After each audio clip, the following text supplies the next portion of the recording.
Be careful, Gina. There's a speed trap. Good job slowing down, sweetheart. There's a huge misconception about the Meseta. People say it's flat and boring. But it's not even flat until after Castrojeriz. And boring? Round and round, round and round, round and round, the wheels on bus go round and round. Oh, yeah, my wife doesn't get bored. This is what we're climbing this morning. And it's a lot easier on a cool morning. On our first Camino, we tackled this in the heat, and we paid the pilgrim's price. This was us. We didn't stop, we just collapsed. Sometimes your body just makes the decision for you. Whether you walk it in the heat or on a beautiful, cool morning. When you get to the top, you turn around and you realize that it was truly worth every step.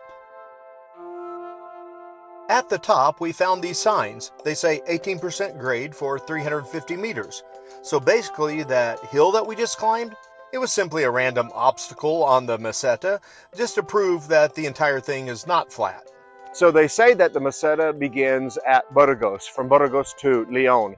But I have found that it's beautiful and not flat until Castrojeriz. And then from Castrojeriz on, after the climb out of Castrojeriz, that's whenever it becomes Meseta-like, where it's that flat plain like you see there. And now we have flat Kansas land to walk across for a while, but we love it. You know, I don't know, it's a week or whatever it's going to be. Looks like there's only one place to go to the restroom for the next few days. That's behind this pile of rocks. Bob and Maddie, on this leg for the next week, this is where your toilet's going to come in handy. I would charge a fee to use it. Our goal tonight is Frómista, about 25 kilometers, which is a good day for us because I think the Camino keeps telling me to rest.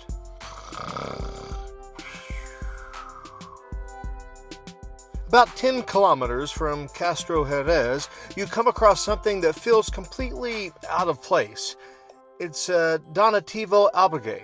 Simple, quiet, and very different from most places that you'll stay. There's no electricity, so make sure your phone is charged. Nights are lit by candlelight, and pilgrims gather for a shared meal, slowing everything down. Now, I don't know if it's every night or not, but sometimes they even have a foot washing ceremony. And the beauty of it is in the humility. If you've never experienced something like that, it might be worth you stopping. It goes all the way back to the night Jesus washed his disciples' feet, even Judas's, as an act of humility and service. You'll find this humble place in a small stone building on your left, sitting out here on its own. And as you can tell, it's not just another stop on the Camino. This place has been welcoming pilgrims since 1996, run by volunteers with a focus on rest, community, and simplicity.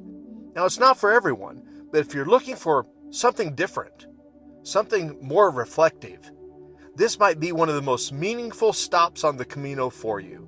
You'll find it just outside Puente Fitero at the San Nicholas Albergue. Almost immediately, you come to this river, which has been a natural boundary for centuries, once dividing the kingdoms of Castilla and Leon. You cross this bridge, and just like that, you leave the province of Burgos, and you enter into a new province called Palencia. This bridge was built in the 11th century, commissioned by King Alfonso VI, to help pilgrims like you and me continue our journeys westward. So Alfonso, we thank you. As you make your way toward Boadilla del Camino, the landscape starts to change a bit.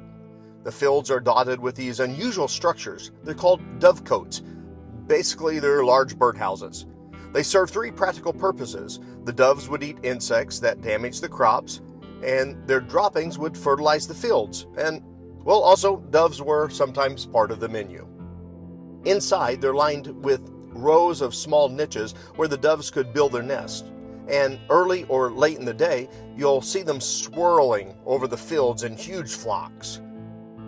Leaving Boadilla del Camino, you start walking alongside something really interesting. In the 1750s, Spain began a massive project to dig canals through this region, a project that would take them decades to complete. But by the time they finished, these things called railroads had taken over, and they were able to move goods faster and more efficiently. Still, these canals didn't go to waste.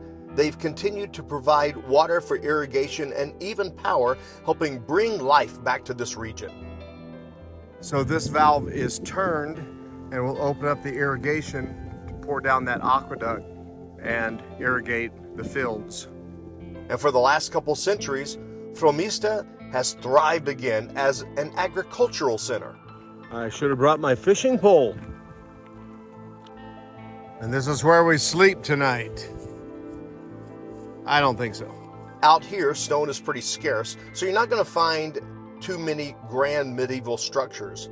But the history of this place is still very much alive. In fact, a group of pilgrims passed through here in the year 1670 and wrote about how hard life was at the time.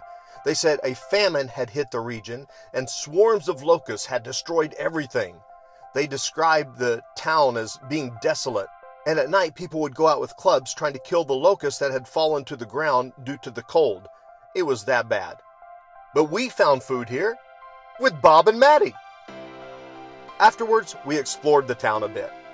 Who doesn't love Santelmo, the patron saint of sailors? Yeah, Santelmo. He was born here in Fromista, and he died on the Camino Portuguese and is buried in Tui. Tui, we're home. Now that's a big church. They have a large number of congregants, or pigeons. I'm sure some doves as well, same family. Hey, I raised doves for years, I should know.